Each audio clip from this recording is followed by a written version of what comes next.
SBA Publications.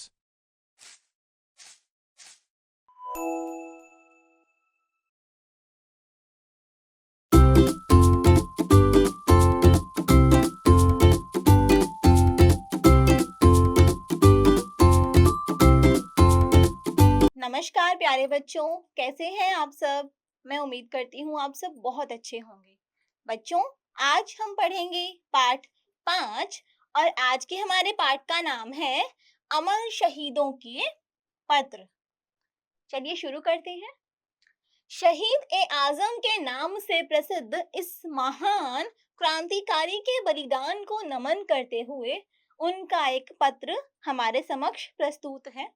साथ में राम प्रसाद बिस्मिल के विचार भी एक पत्र के माध्यम से हमारे समक्ष उपस्थित हैं। आइए अब पढ़ेंगे हम इस पत्र को। शहीद भगत सिंह को फांसी की सजा सुनाई गई। सजा सुनकर उन्होंने अपने मित्र बटुकेश्वर दत्त को नवंबर 1930 में जेल से यह पत्र लिखा। प्रिय भाई, मुझे सजा सुना दी गई है और फांसी का हुक्म हुआ है। इन कोठरियों में मेरे अलावा फांसी का इंतजार करने वाले बहुत सारे मुजरिम हैं। ये लोग यही प्रार्थनाएं कर रहे हैं कि किसी तरह से फांसी से बच जाएं, लेकिन उनमें से शायद मैं एक अकेला ऐसा आदमी हूँ जो बड़ी बेसब्री से उस दिन का इंतजार कर रहा हूँ जब मुझे अपने आदर्शों के लिए फांसी के तख्ते पर चढ़ने का सौभाग्य मिलेगा। मैं खुशी से फांसी के तख्ते पर चढ़कर दुनिया को दिखा दूंगा कि क्रांतिकारी अपने आदर्श के लिए कितनी वीरता से अपनी कुर्बानी भी दे सकता है। मुझे फांसी की सजा मिली है और तुम्हें उम्र कैद। तुम जिंदा रहोगे और जिंदा रहकर तुम्हें दुनिया को यह दिखाना होगा कि क्रांतिकारी अपने आदर्शों के लिए सिर्फ मर ही नहीं सकते, बल्कि जिंदा रहकर हर तरह की यातनाओं का मुकाबला भी कर सकते हैं। मौत सांसारिक मुसीबतों से छुटकारा पाने का साधन नहीं बनना चाहिए, बल्कि जो क्रांतिकारी संयोगवश फांसी के फंदे से बच गए हैं, उन्हें जिंदा रहकर दुनिया को यह दिखा देना चाहिए कि वे न सिर्फ अपने आदर्शों के लिए फांसी पर चढ़ सकते हैं, बल्कि जेलों की अंधेरी कोठरियों में घुट घुट कर हर दर्जे के अत्याचारों को भी सहन कर सकते हैं। तो यह था भगत सिंह जी के द्वारा लिखा गया अपने दोस्त बटुकेश्वर को पत्र। आइए पढ़ते हैं राम प्रसाद बिस्मिल जी के बारे में। राम प्रसाद बिस्मिल भारत के महान क्रांतिकारी और अग्रणी स्वतंत्रता सेनानी ही नहीं, अपितु उच्च कोटि के कवि भी थे। उन्होंने बहुत सारी रचनाएं लिखी हैं। बिस्मिल उनका उर्दू उपनाम था, जिनका हिंदी अर्थ होता है आत्मिक रूप से आहत। बिस्मिल में बचपन से ही ब्रिटिश हुकूमत के खिलाफ एक गहरी नफरत घर कर गई थी। उन्हें ब्रिटिशर से बहुत ज्यादा नफरत थी, क्योंकि उन्होंने भारतीयों को बहुत ही प्रताड़ित किया है।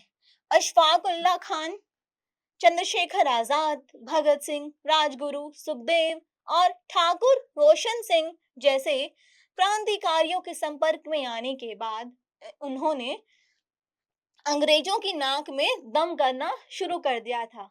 मतलब जो राम प्रसाद बिस्मिल जी थे, उन्होंने इन सभी के साथ मिलकर अंग्रेजों को परेशान करना शुरू कर दिया था। इतना ही नहीं, अपनी कलम के माध्यम से भी ब्रिटिश हुकूमत की आंख की किरकिरी बन गए थे। सरफरोशी की तमन्ना जैसा अमर गीत लिखकर इन्होंने क्रांति की वह चिंगारी छेड़ी जिससे ज्वाला का रूप लेकर ब्रिटिश शासन के भवन को लाक्षागृह में परिवर्तित कर दिया। उन्होंने ही लिखी थी ये सरफरोशी की तमन्ना। इससे भारतीयों के मन में और अधिक देश प्रेम की भावना जग गई। फिर उनको ये हो गया कि हमें अब तो अपने देश को आजाद कराना ही होगा। 19 दिसंबर 1927 को देशभक्ति के अपराध में उन्हें फांसी की सजा दे दी गई।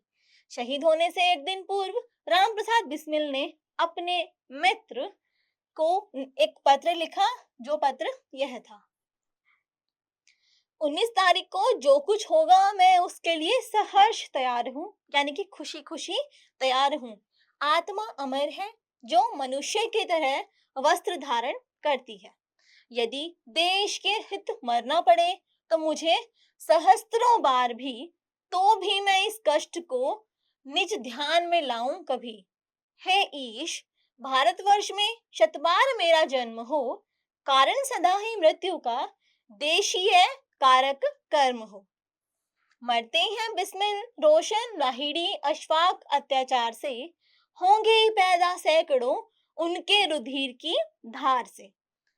उनके प्रबल उद्योग से उद्धार होगा देश का, तब नाश होगा सर्वदा दुख शोक के हर लेश का।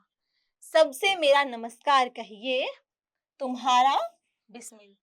तो पंडित राम प्रसाद बिस्मिल ने यह कविता एक पत्र के माध्यम से अपने मित्र को लिखी। आइए अब पढ़ते हैं शब्दार्थ। हुक्म यानी आदेश, बेसब्री अधीरता, सौभाग्य अच्छा भाग्य, कुर्बानी बलिदान, जिंदा जीवित, उम्र कैद जीवन भर की कैद, यातनाओं यानी कि कष्ट और तकलीफें, संयोगवश अच्छे भाग्य से, आहत घायल सहस्त्रों बार यानी कि हजारों बार, लाक्षागृह लाख का वह घर जो दुर्योधन ने पांडवों को जलाने के लिए बनवाया था। बच्चों, आगे आपको अभ्यास कार्य दिया गया है। जो हमने अभी 2 पत्र पढ़े, इन्हीं पत्रों पर यह अभ्यास कार्य आधारित है, तो इसे आप स्वयं करने का प्रयास करें। आज के लिए इतना ही। मिलते हैं अगली कक्षा में एक नए विषय के साथ। धन्यवाद।